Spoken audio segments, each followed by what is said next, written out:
Hey guys! So for my second year of university, I'm trying something new, and that's bullet journaling. Can you see my Sharpie at the bottom? No, you can't. That's perfect. So let me explain. What is bullet journaling? I didn't come up with this idea. This dude called Ryder Carroll did. It's a system that helps us track the past, organize the present, and plan for the future. And its main goal is to optimize productivity, as a lot of us in this fast-paced first world lifestyle like to do. So I've messed around with the system for the past month or so, and what I've come to realize is that I love the personalized approach. As much as you try to plan for the future, you never really know what life is going to throw at you, and because this is a blank notebook on which you're building your bullet journal, the system is also very flexible. It is changeable, just like your person, just like your life. But enough of that marketing talk, okay? This was my original bullet journal. It was all over the place. It had everything in it. This is my test drive. I worked with it for about a month, which was the time when I was binge watching, probably very unhealthily, a lot of bullet journaling videos. I took inspiration from quite a few channels. Study IGN, who is run by this girl Serena, who is from the States, I believe. I also took inspiration from the Nerdist, or the Nerdist, because she is from the UK, and I love her. She gets straight to the point. She's not too girly, which is quite refreshing. And finally, from Caitlin's Corner. Caitlin is a girl who I shouted out in my previous video too. You guys should go check all of their channels out. They are pretty cool. Let's have a look through and see how this did not work. I don't know how much of this will be blurred out, but you see I started off with some contact info, a key. This seems to be very prevalent in all the bullet journaling videos. I made a spread for second year goals. I made some monthly spreads that I didn't really fill out, daily spreads, and random bits and pieces like notes, and another monthly spread, and fashion sketches, and more notes, I guess. This was from a meeting that I was very excited about. This just got too jumbled up and it wasn't working. But I don't regret it, because through this experience I've learned that this system clearly doesn't work for me. September rolled around the corner and I thought, hey, what a perfect reason, or excuse, nah, it's a reason, guys, to, get a new journal, start afresh, and get ready for the new school year. How first world do I sound now? This is the Lloyd. I'm gonna butcher it so badly, I don't even know what language this is. I'm sorry, I should have researched this before starting the video, but here's the notebook. It is dotted inside. It is, I don't know, here's a size reference. My hand isn't extremely small, nor is it big. Yeah. It comes with this elastic to hold the book together. It has two of these ribbon, page marking ribbon things. I've only used one. And yeah, let's take this off. This notebook comes with a pocket at the back in which you can store some bits and pieces. I don't know. What is this? Oh, if you want to archive your book, you can take the sticker off and label it and whatnot. I don't need that. Instructions, a manual on how to use a notebook. Yep. First page, name, address. I put my email there. You can't see my email because I'm not that stupid. This is a thicker cardstock. This is the contents page. I'm not sure why everyone in the bullet journaling community calls it the index. It says content clearly in the English section.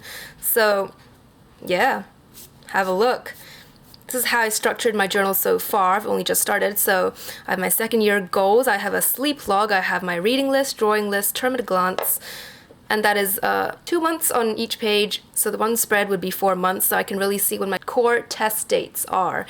And I have running task lists for my clubs, blessings page, which is like a gratitude tracker. I just like to title it blessings because every blessing is granted by God. I have a habit tracker, to track the past. I have a weekly spread and space for my daily task lists and scheduling. What I'm planning to do is to repeat these weekly elements week by week, so I'll probably have 4 or 5 of this combination over here, and then I'll repeat the monthly section, monthly. So every month I will only really need to recompose a monthly spread, task sheets, a blessings log, my habit tracker, and the weekly and daily sheets. This is my second year goals sheet. I'm thinking of just transferring the old one from my old bullet journal over here because it wouldn't really make much sense to redo the whole thing. I mean, that brainstorm was just for me to brain dump and inspire myself. I don't know, we'll see. This is my sleep log. I've only done the month of September because it is September. I will do October, November, and December underneath. I think I might have to do 2 here and 1 over here. I don't know. Doesn't seem like there's enough space. I have the hours of sleep on the y-axis and the dates of September running across the x-axis. And my vision for this log is to plot how many hours of sleep I get each night, so the night before each number, and then draw a line connecting all of them. Yay, math, who knew that would come in handy. This just provides a visual for me to track how many hours of sleep I get each night, and I'm a very visual person, so seeing my progress, or lack thereof, will probably, hopefully, motivate me to sleep more because everyone needs sleep as much as we want to deny it. And over the course of the term, so from September through December, I will be able to see how much my sleep patterns have changed if they're all on one page. I'll have to make this again for the new year, new term, I mean, January to April. Reading list, drawing list, why are they empty? That's funny. No. Okay, I actually did start reading a book a few days ago. I just didn't write it in because I wanted to scan these spreads and keep soft copies of them just cuz. So I'll write that in after I do the scanning, after I set up my printer. I've been putting that off for a month now. Here is the long-awaited term at a glance spread. Oh look, as you can probably tell, I did not use a ruler, but you know what? I like the organic flair. Look at this poetic BS spilling out of my mouth. I haven't put anything here yet because I'm planning to use this strictly for my academic dates. So assignment deadlines, test dates, exam dates, all of that. When I want to visit my prof or TA's office hour, put it all in here. Maybe not even those. Are those important? Yeah, they should be. But you know what I mean? This will only be for school, and by school I mean academic commitments. No clubs, no meetings, no whatever. It'll get too messy. I need to know when my assignments are due, man. Here is my month of September. Cheeky. As you can tell so far, none of these pages look the same, and that is because this is the personalized, flexible, changeable approach I was talking about. Here are my running task lists. I even had to slot this in because I had too much to do, but this is what I basically started off with. I have a leadership position in 2 clubs, I guess, on campus. Instead of writing out all my tasks related to these clubs on my weekly or even daily pages, I put them all on here as to consolidate them and have a comprehensive list that I can look back to and reference and check off and make sure I'm not missing anything out. This is my blessings page, or gratitude log, whatever you want to call it. I don't know if I've mentioned this before in one of my previous videos. Around January and February this year, I was having a really difficult time coping with school, life, as many struggles as a 19-year-old in the first world can handle. Actually, I was 18 back then. But I just kept track of everything that made me smile that week, and at the end of the week I would read back on them and realize, damn, I have 34, 35, 36 things to be grateful for. I would not have noticed had I not written them down. This helped out a great deal to improve mental health. And here is my habit tracker, again with a September flag if you want to turn this way. On the leftmost column, I've listed out all the habits I want to be tracking this month. And it doesn't have to be goals necessarily, it could just be things you find interesting, like I want to see how many times this month I cook at home versus eating out. Not one is better than the other, I just want to see how much I do each, and things like spending disposable income, I could really cut down on that. I want to read more for fun, not just do my readings for history or whatever. Actually, I probably won't even have time to read for fun. Who knows? We'll see, right? That's what this tracker is for.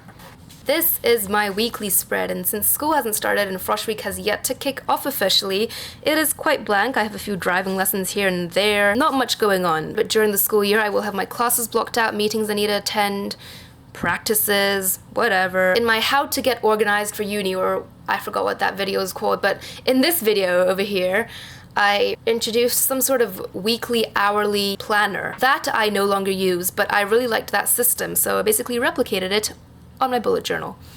These are my day-by-day task lists. So I first started out like this, and then I was like, where do I put my schedule then? Then I divided into 2. Task lists on this side, schedule on this side. Today is Thursday that I'm filming this. Task lists here.